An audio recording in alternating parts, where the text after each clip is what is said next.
Salut à toutes et à tous, c'est Comics Force, j'espère que vous allez bien. Pour ma part, ça va très bien. Aujourd'hui, toute nouvelle vidéo. Alors, je sais, ça fait longtemps, comme d'hab, hein, c'est un peu ce que je dis à chaque fois que je reviens. Mais bon, j'ai eu pas mal de petits projets perso, un nouveau taf. Donc voilà, j'ai pas eu trop de temps pour ne serait-ce que lire.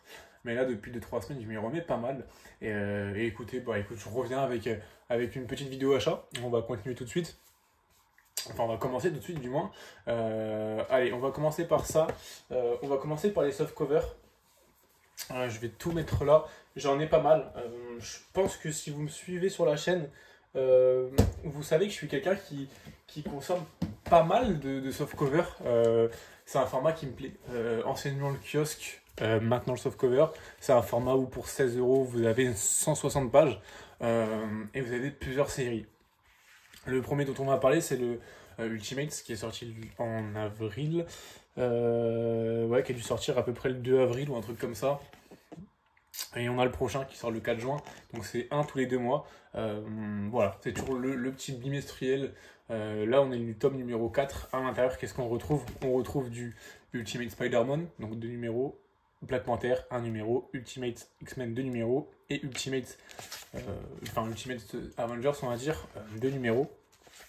Voilà, donc la continuité, des dessins toujours assez propres. Voilà. Bon, évidemment, le style de Pichon Mogo qui plaira peut-être pas forcément à tout le monde. Et l'histoire aussi, j'ai l'impression qu'elle est très particulière d'X-Men, mais que je suis assez impatient de découvrir pour voir un peu de quoi ça parle. Black Panther qui est toujours aussi magnifique. Visuellement, je trouve que c'est toujours une grosse claque. Et Ultimate qui a l'air d'être sympa. Voilà, je m'y connais pas, je connais pas. Je sais pas de quoi ça parle, j'ai pas encore commencé à lire ces récits-là, j'attends d'en cumuler un petit peu, donc 5-6.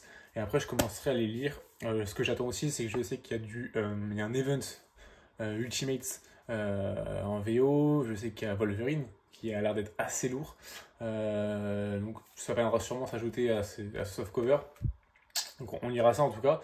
Et du coup, rendez-vous dans 2-3 jours à l'heure où je fais la vidéo. Enfin un peu moins du coup, enfin un peu plus, on va dire une ou 2 semaines plutôt pour faire pour acheter le tome numéro 5 qui sera, je sais pas si ça sera un blind pack du coup, parce qu'il me semble que tous les chiffres impairs c'est des blind packs. Bon, je verrai ça. Ensuite, X-Men, j'ai essayé de rattraper un peu mon retard. Comme je vous l'ai dit, pendant 1 ou 2 mois, j'ai pas lu de comics. J'en ai pas acheté non plus, du coup, évidemment. Mais je vais essayer de rattraper un peu ce retard. Là, on est sur 2 tomes par mois. C'est du X-Men, il y a pas mal de séries. Là, la question que je me pose avant de lire cette série, c'est au niveau du sommaire. Là, je vais vous montrer. Donc là, j'ai acheté le 3, 4, 5. Je m'achèterai encore 3 autres là, le mois prochain. C'est qu'en fait, quand on regarde le sommaire, on est du coup sur le tome 3 avec X-Men 2024 numéro 1, Wolverine numéro 1, X-Men numéro 3, X-Force numéro 2, Nyx numéro 2 et Phoenix numéro 2. Donc on se dit, bon, tome 3, il peut y avoir des suites de séries. On regarde numéro 4. On a des continuités avec le Uncanny X-Men, le X-Factor, le X-Men, le X-Force, le Dazzler, encore le Nyx qu'on retrouve. Et quand on regarde le numéro 5, on a quasiment que des tomes numéro 1, que des issues numéro 1, avec notamment Storm, Mystique, Sentinelle numéro 1, Exception X-Men numéro 2 qu'on retrouve, Wolverine et Phoenix qu'on retrouve là pour le coup. Mais il y a quand même 3 numéro 1, donc ça me paraît assez fou. Graphiquement, hein, c'est très beau. Toutes les séries ont l'air très belles. C'est pas comme Dawn of X, je trouve qu'il y avait que c'était pas équitable sur toutes les séries. Là, je trouve que visuellement, ça reste assez beau. Honnêtement, je suis assez impatient de lire ça. Il y a plein de séries qui m'intriguent, honnêtement. On a une cohérence graphique dans tout le softcover, malgré que ce soit des séries différentes. Mais alors, soit c'est parce qu'il y a beaucoup de séries qui font 1 ou 2 issues, mais j'y crois très peu. Soit on a vraiment beaucoup de séries pour ces softcovers. Donc à voir. À voir. Moi, je m'attends à voir, voilà. Dès que j'aurai une dizaine de tomes, je crois que là on est déjà au 8 ou 9. Donc en fait, le mois prochain, littéralement, je commencerai à lire un peu les softcovers pour essayer de garder un peu la cadence. Mais il y a beaucoup de séries du style Storm, ou Phoenix et les autres, ou même Wolverine, encore à continuer, qui m'intriguent beaucoup. En fait, j'attends que le quatrième volume le quatrième deluxe de Wolverine sort pour commencer à venir. Comme ça, j'aurai au moins lu les Wolverine. Là, j'ai que les 3 premiers. Donc j'attends au moins d'avoir le quatrième, qui me semble est le dernier d'ailleurs. Ensuite, j'ai acheté quoi? Bon, là, c'est dans le désordre. J'ai acheté du Marvel. Du Marvel, toujours sauf cover. C'est les derniers que j'ai achetés. C'est du Marvel Comics. Donc j'ai pris du tome 3. J'ai pris le tome 3. J'ai pris Blood Hunt numéro 2. juste ici, l'event Marvel, le dernier event en date, si je dis pas de bêtises. Je crois que là, actuellement, je crois qu'il y en a un sur Venom. Mais bon, c'est vrai que je suis plus trop l'univers des symbiotes. Blood Dance, qui est un univers notamment dans l'univers de Blade. Un univers un peu vampirique, j'ai l'impression. Pourquoi je l'ai pris? Parce que déjà, j'ai envie de me mettre à jour. J'aime bien les softcovers. Donc j'ai envie de me lire ça. Et deuxièmement, parce que... comment dire? Il y a un event actuellement qui est Doom Under the World ou... The World Under Doom, un truc comme ça, qui est en fait un event qui arrive suite à un événement qui arrive à la fin de Blood Hunt, globalement, de ce que j'ai compris. Donc voilà, je me suis dit qu'il y a quand même un après Blood Hunt, quelque chose de la fin de Blood Hunt qui impacte un personnage qui a ensuite créé une série ou un event, donc c'est quand même quelque chose. Donc je me suis dit voilà, je vais me le lire. Au pire, ça sera pas bon, je revendrai, c'est pas grave. Hein. Donc Blood Hunt, donc j'ai le tome 2, le tome 3, du coup la fin, c'est un 3 tomes. Parce que graphiquement, c'est très très beau. Et j'ai le 14 et le 15 des Marvel Comics saison 2. Ouais, saison 2. Dedans, on a quoi? On a du Amazing Spider-Man, donc Blood Hunt, du Amazing Spider-Man, du Spider-Boy. J'attends un petit peu moins Spider-Boy, honnêtement, je vous mens pas. Avengers, j'avais lu le début, c'était très sympa.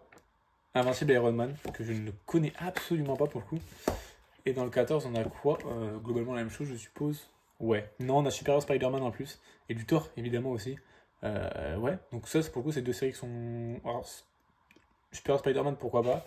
Immortal Thor, ça m'intrigue beaucoup. En tout cas, parce que visuellement, déjà, c'est magnifique. Et apparemment, c'est sympa comme série, le Immortal Thor, qu'on retrouvera du coup dans cette série. Donc voilà, pourquoi pas. Fini pour les softcovers. Désolé, il y en avait beaucoup. On continue avec un format que j'adore. Bah forcément, hein. Le format Pocket. Un très très bon format, je vais faire ça assez rapidement. Qu'est-ce que j'ai pris? Amazing Spider-Man de Straczynski, le tome numéro 2 sur 7. Ah oui, sur 7 quand même. C'est un run mythique de Spider-Man début des années 2000. 2000-2005 il me semble. Voilà. C'est un event qui est très connu. Très très connu. Alors je sais pas c'est quoi, ça parle de quoi exactement. Hormis qu'on soit dans l'univers de Spider-Man, je pense qu'il y a tout le truc avec Kunlun, un truc comme ça. L'entité là qui chasse les araignées dans le multivers un peu, qu'on a vu beaucoup récemment dans les films d'animation Spider-Man notamment. Il me semble que c'est dans ce run là que c'est développé, mais je vais pas dire de bêtises. Là en tout cas on voit du Scorpion, on voit du Octopus, donc graphiquement c'est pas super macam honnêtement, c'est pas moche, hein. C'est vraiment pas moche, mais je sais pas, vous voyez que je trouve pas ça super super beau. Au dessin on est sur qui? On est sur James Romita Jr. Je suis pas un fan de son trait honnêtement. Je sais qu'il y a beaucoup de fans de James Romita, mais ouais moi je suis pas fan honnêtement. Mais bon pourquoi pas, ça a l'air très verbeux par contre, ça a l'air très très verbeux, mais voilà. En tout cas le deuxième tome, comme je l'ai dit, c'est moins de 10€, donc moi je prends, franchement je le prends. C'est des classiques que j'aurais pas acheté pour plus cher. Ensuite, Ultimate Spider-Man, non j'ai le mauvais, c'est pas lui du tout, c'était celui-là plutôt, le tome 7. Le tome 7 qui vient de sortir, on arrive bientôt à la fin, écoutez, sur 11 volumes, voilà. Bah, c'est la suite de Bendis et de Mark Bagley au scénario, enfin Bendis au dessin et de Mark Bagley au dessin et Bendis au scénario, excusez-moi je vais y arriver. Toujours intrigué par cette série, je sais que c'est littéralement un classique. Ultimate Spider-Man, c'est le titre Ultimate, c'est un titre qui a pas révolutionné un peu le début des années 2000 grâce aux comics, mais si, littéralement, ça a relancé une nouvelle vague de lecteurs. Graphiquement, je trouve ça très joli. Il y en a 11. Pour le coup, ça, c'est l'inverse. Je trouve que c'est pas du tout verbeux. Hein. Ça a l'air de parler très peu pour le coup, mais c'est pas pour me déplaire. Donc, ouais, ça a l'air vraiment super sympa. Il y en a 11. Ce que je vais faire, moi, c'est que je pense que je vais me faire une petite session où je vais en lire 6 d'affilée. Je vais faire une pause ensuite et je vais relire les 5 derniers. Je pense que ce serait cool parce que lire des 11, même si c'est du format pocket et que c'est pas cher, ça reste quand même des. Voilà, il y a une pagination qui est assez conséquente. Si vous enchaînez les 11 d'affilée, franchement, bonne chance. Je pense que ça va quand même vous saouler, même si le récit est bon. Ensuite, Deadpool. Littéralement, c'est pourquoi. C'est exactement pour ça que j'aime ce genre de format. Parce que allez, quoi, il y a 7 balles, je crois, on a eu ça. Pour 7 balles, on a une saga complète et une saga qui est culte chez Marvel. Deadpool Massacre Marvel. De Cullen Bunn, par le nom, le pitch est dans le titre, hein, c'est vraiment Deadpool qui massacre tout l'univers Marvel. Voilà, j'ai rien d'autre à dire. Alors pourquoi et tout, ça je ne vais pas spoiler, j'ai pas encore lu dans tous les cas. Mais littéralement, c'est le genre de titre que j'ai toujours voulu lire, mais j'avais la flemme un peu d'acheter ça en grand format, parce que c'est du Deadpool, parce que c'est pas non plus un titre mythique. Mais ça m'a toujours intrigué, et là le fait de l'avoir assez peu cher, ça permet de l'acheter, de compléter dans le panier en fait, et de enfin pouvoir le lire. C'est un tout petit truc, hein, donc franchement c'est vraiment merci pour ce genre de collection. Alors hormis Pente, la cover qui est magnifique je trouve, je suis assez impatient de me le lire. Franchement, je pense que ça va pas tarder ça. Vous voyez, je pense que c'est le premier qu'on a ça avec un petit coupon pour lecteur averti. Hein. Parce que ça reste du Deadpool, c'est assez sanglant, il me semble. Déjà, le nom annonce la couleur. Et enfin, Daredevil de Frank Miller. Un tome où il y aura uniquement Frank Miller, pas comme dans le premier tome où on avait une première partie avec Frank Miller qui était uniquement au dessin. Là, on a du Frank Miller au dessin et au scénario.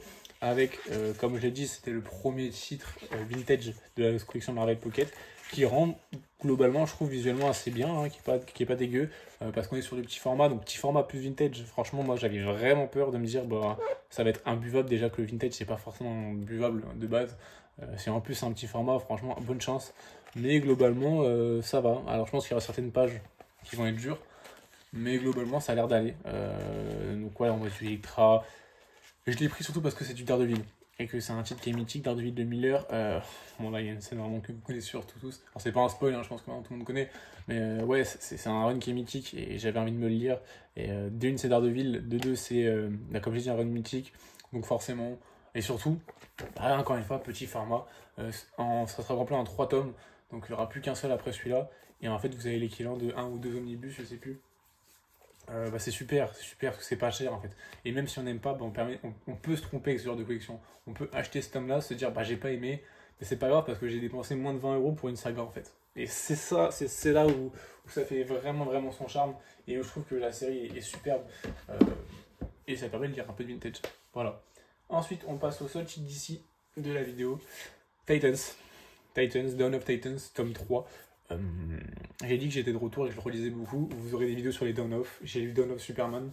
Globalement, j'ai apprécié. Je trouve que c'était assez sympa, sans non plus tout retourner, mais c'était assez sympa. Première fois que je lis un titre Superman, enfin des titres Superman du coup, et que je prends un peu de plaisir honnêtement.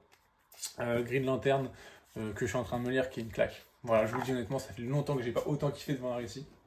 Et j'ai pas autant dévoré un récit, parce que c'est incroyable, que ce soit la série de Adams, qui je trouve, même si on est novice, on peut lire et on peut s'accrocher très facilement. C'est mon premier récit Green Lantern. Je sais que c'est pas forcément la série la plus aimée de Green Lantern, hein, c'est de Adams. Mais en tout cas, les 12 premiers numéros, je trouve vraiment super. Et ensuite, on a le War Journal, qui est aussi une claque, je trouve, qui est excellent aussi, avec un autre Green Lantern. Donc c'est Stewart là pour le coup, mais qui est super. Mais j'en ferai une review. Dawn of Titan, j'ai pas encore lu. Et ensuite j'avais fait Dawn of Green Arrow. Là j'ai décroché. C'est parce que c'est là où du coup le problème de la série, enfin, du Dawn of avec plusieurs séries, c'est qu'en fait il y avait la série Green Arrow qui avait l'air, enfin, qui était pas top non plus, hein, qui était ok. J'aurais pu la finir s'il y avait que ça. Et ensuite on a eu Black Canary. Horrible. C'était chiant, c'était nul je trouve. Donc j'ai arrêté, je me suis dit j'ai pas envie non plus de me relire le tome 2 parce que je vais devoir me taper toute une partie avec Black Canary. Donc ouais, les Green Arrow sont à revendre sur mon Vinted, vous le trouverez sur la chaîne YouTube, le Vinted. Et là les Dawn of, c'est ceux qui, enfin les Titans, c'est ceux qui remplacent pour le coup. Donc c'est le dernier tome et c'est ceux qui remplacent la Justice League dans toute cette ère un peu chapeautrée par Tom Taylor il me semble d'ailleurs. Mais donc voilà, Dawn of, Titans, il y a beaucoup de persos de Titans que je connais pas finalement, j'ai jamais vu Titans, comme beaucoup je pense. Hein. Alors tout le monde connaît Raven, mais est-ce que je connais vraiment Raven? Non, je la connais plus de nom qu'autre chose, que des personnages voilà, que je vois visuellement souvent dans l'univers d'ici, mais que je ne connais pas forcément, hormis Nightwing, hormis Cyborg qu'on connaît un petit peu plus, les autres, moi c'est vrai que je les connais pas. Et c'est pour ça que je suis assez cool, celui-là il est vraiment fin, ouais, c'est vraiment fin. Et ensuite j'aurais fini Titans, je vais essayer de me faire tous les Dawn of. En tout cas, je les ai tous, hein, donc je vais tous me les faire. Il me reste 1 ou 2 tomes à finir. Ensuite, je lirai l'Absolute Power. Et ensuite, je verrai pour lire si je continue sur l'Absolute Superman, Batman, tout ça. Ou si je les achète en digital. Je me tâte encore. Parce que voilà, si je peux aussi réduire les coûts des comics en prenant un peu de digital, c'est pas forcément nul. C'est pas forcément une mauvaise chose. Et pour finir, un petit titre. Enfin, un petit. on va dire ça, tout est relatif. C'est un omnibus littéralement. New Avengers de Brian Michael Bendis, encore lui. C'est le deuxième, donc c'est un gros bébé. Hein. C'est le deuxième des trois. Le troisième, je crois, va sortir ou est sorti. J'attendais qu'en fait le troisième soit proche de sa sortie pour enfin pouvoir m'acheter les trois et me les lire. Parce qu'il y a notamment aussi celui de Hickman qui est sorti avec tout le run, avec Infinity et tout, que j'ai énormément envie de me lire. C'est 2 runs d'Avengers que j'ai envie de me lire. Et j'avais envie de commencer par celui qui commençait le plus tôt. Donc c'est celui de Bendis qui a commencé avant, celui de Hickman, enfin qui est celui d'avant d'Hickman, juste avant pour le coup. Donc c'est assez cool dedans, parce on a du coup les New Avengers Annual 2 et 3. On a les New Avengers de 2005 de 32 à 64, donc c'est énorme. New Avengers Illuminati 1 à 5. Secret Invasion Dark Reign numéro 1. Free Comic Book Day 2009 Avengers 1. Dark Reign The List Avengers 1. New Avengers Final 1. Ainsi que des extraits d'Amazing Spider-Man 601 et de Breaking Into Comics de Marvel Way numéro 1. Et quand j'aurai lu ça, j'aurai plus que le troisième à lire. Alors plus que, hein. C'est des gros bébés. J'ai beaucoup d'omnibus à lire en retard. Mais en tout cas, sur la chaîne, vous aurez sûrement des vidéos dans les prochaines vidéos achats. Alors, du softcover. En vrai, ça va se résumer beaucoup à ça. Du softcover, du DC, suite de la continuité, et des omnibus. Globalement, s'il y aura peu d'indés, honnêtement, je vais être très honnête, hormis l'univers The Unnamed que je vais vous présenter aussi sur la chaîne en achat, enfin en review, et du coup forcément en achat. Voilà, globalement j'ai beaucoup de trucs à lire, je lis assez, il y a des vidéos revues qui vont venir pour le coup, là ça va venir parce que j'ai un rythme de lecture très intéressant, donc je vais pouvoir ressortir un peu des vidéos lecture. Je sais pas dans quel genre de format je peux vous sortir des vidéos lecture, retour-lecture sur les softcovers. Moi je pensais que tous les 2-3 softcovers, je pouvais vous faire pourquoi pas une vidéo pour parler des titres en cours, ça pourrait être sympa, ou alors faire tout simplement une vidéo bilan lecture en fait, où je ferai qu'une vidéo review lecture par mois, avec une vidéo achat. Et dedans, je parlerai en fait de tous les titres que j'ai lus pendant le mois. Alors forcément, il y aura les softcovers, forcément, il y aura les titres d'on-off. Enfin, je mélangerai un peu tout. Je ferai sûrement ça. Je vais voir encore un peu si vous avez des conseils ou même des envies ou des petites suggestions. Moi, je suis vraiment preneur pour savoir dans quel type de format je peux faire ça. Moi, ça m'intéresse vraiment. En tout cas, voilà. J'espère que cette vidéo vous a plu. N'hésitez pas à liker, commenter. Merci pour les abonnés. J'ai vu que... Alors, j'ai arrêté les vidéos après qu'on ait passé les 1000 abonnés. Je re-regarde la vidéo, enfin la chaîne. Je vois qu'on a 1060 abonnés. Donc, on a pris plus de 50 abonnés sans faire aucune vidéo. C'est assez fou. Après, certes, les vidéos sont toujours actives sur YouTube et ils continuent de tourner. Mais ça reste toujours assez fou d'avoir plus d'abonnés qui arrivent. De faire une pause, se dire, ah, j'ai perdu combien d'abonnés. En fait, tu regardes et t'en as gagné. Donc c'est toujours assez fou, mais franchement merci à vous. Toujours d'être là, même quand même moi je suis pas là. Vous êtes plus actifs que moi sur ma chaîne, c'est assez dingue. C'est un constat un peu tragique, mais c'est le cas. En tout cas, je vais revenir. Et moi je vous remercie pour déjà, c'est plus de 1 an, peut-être même 2 ans. Peut-être même plus, même peut-être 3 ans que je suis sur YouTube. Alors certes, je suis très saccadé, mais en tout cas, je suis. Et je vous remercie. Et on se revoit très bientôt. En tout cas, moi, je vous souhaite une très belle journée ou une très belle soirée et surtout de très bonnes lectures. Salut tout le monde!